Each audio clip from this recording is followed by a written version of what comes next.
let's head over to South Africa. We also have a member of parliament in South Africa, Ms. Hasina Ismail. She joins us from Johannesburg. And then we have an entrepreneur from the private sector, so we'll get, a more balanced perspective right there from South Africa. Dr. Vivian Mokeme, they both join us to celebrate Women Today, International Women's Day.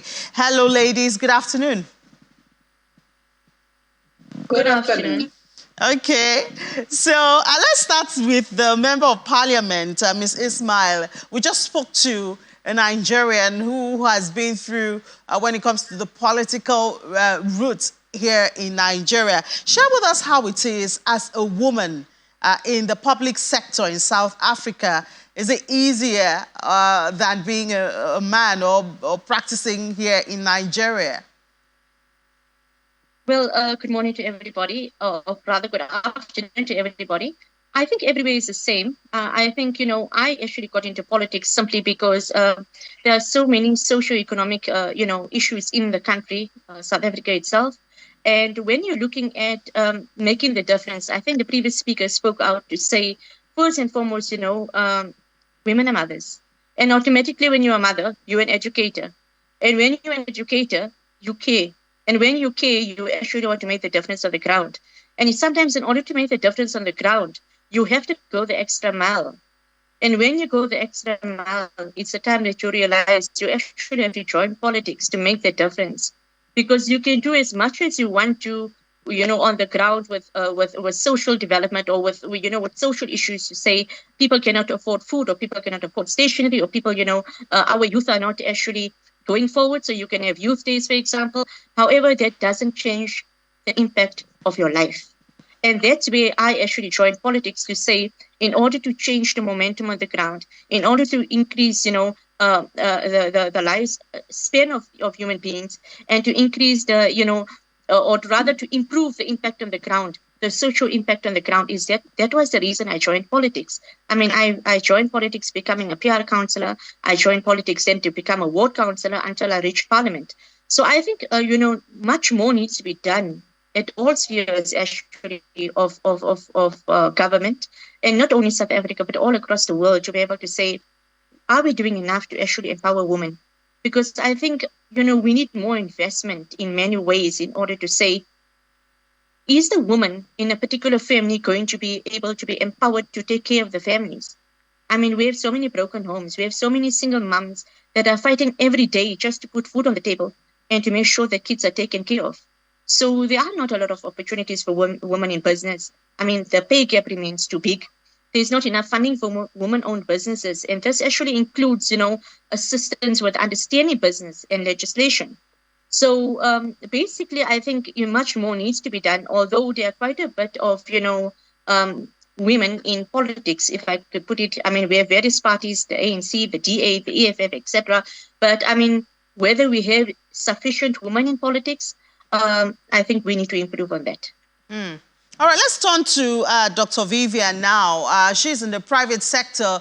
Dr. Vivian, would you say it is easier to participate in the private sector than the public sector in South Africa? Good afternoon, everyone. To answer your question, it's not easy. I find it's more easier in public sector because there are laws that are really promoting and protecting women than in the private sector. So in the private sector, I am, and so as many other women like Vivian, we are still facing many challenges, breaking the barrier or breaking into the field. It's not easy. It's not easy. Although our government, they've tried their level best to ensure that there are laws and regulations that are promoting women, but there's still lots of challenges that many women are facing. I personally believe there's still a lot that can be done to promote women in entrepreneurship. So when you say it is difficult, you're in the private sector, and then we also have Mrs. Ismail in the public sector say it is difficult for women. Dr. Vivian, would you say this is because of African culture, traditions, or what?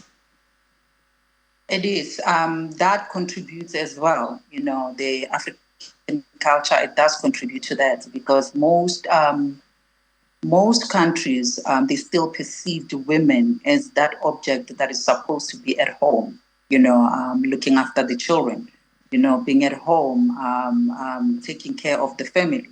Women are not perceived as able to run businesses as men can. So those are the challenges that we are facing. And not only that as well, financial support as well, it's a challenge for women. We are still perceived when they see you, they don't see their equal. You have to remind them at all times that what a man can do, a woman can also do. Because most men, when they see a woman, they see someone that is supposed to be at home taking care of the children, or they see a painting. They see something that an object that they can have sex with. So these are many challenges that I believe many women are facing.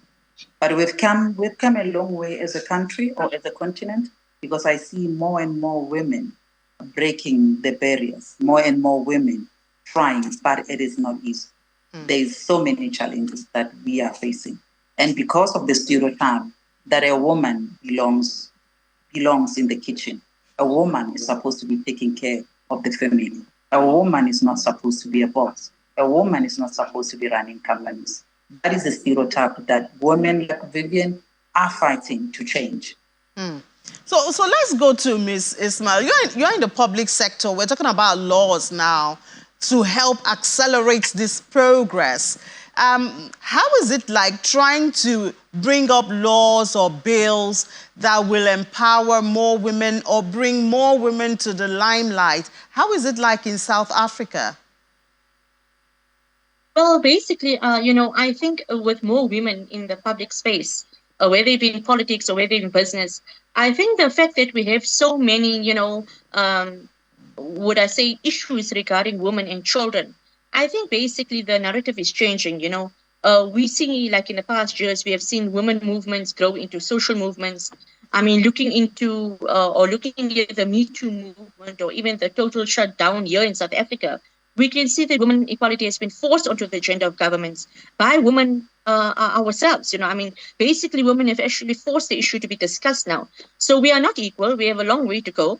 But with women standing up and speaking out about the issues we face and, holding governments accountable, I think we reaching to actually getting to more equality, if I can put it that way. So when we're looking at the South African government, we obviously actually deals with women and people with disabilities and youth. So that is where we actually drive the women agenda, what is necessary, what is needed. Look, we win some, we lose some. It's not an easy change because we'll find even within the context of the public sector, if you're looking at government itself, I mean, we have also the context of where many men feel that it's in whether it be culture or whether it be whichever facet you look at it, but where even men feel that, oh, you know what, this woman should be sitting at home, or women should be sitting at home. You're talking too much. You should be in a kitchen, as the previous speakers spoke. But frankly, I think when you're looking at the South African context, we are getting to the point where women issues are actually being heard. Obviously, we need much more to be done when it comes to the issues of gender-based violence, and where we need more legal, legislation in terms of, fathers that need to pay for maintenance, for children. There's like barely any investment in the legal space to assist women with lawyers, for countless issues like divorce, maintenance, GBV, domestic violence. So women are still disadvantaged because they're not, they cannot afford to proper legal representation. But I think issues of women are gradually seeping into the space of parliament discussions, and I think this is important because this tells us that women's issues are actually being heard, and we're forcing government to address these, even if it's at a slower space or lower or slower pace, but we are getting there slowly but surely. All right, thank you so much. I guess as women, we just have to keep the conversation on the front burner so we can get results and one day perhaps we will get there. Well, thank you so much. Member of Parliament in South Africa, Hasina Ismail, and entrepreneur right there in South Africa too, Dr. Vivian Mukeme. Thank you so much, ladies, for your time. And once again, congratulations on today's celebration. Thank you. Thank you. Thank you, and happy Women's Day to you too. A female journalist is always excellent. Thank you so much.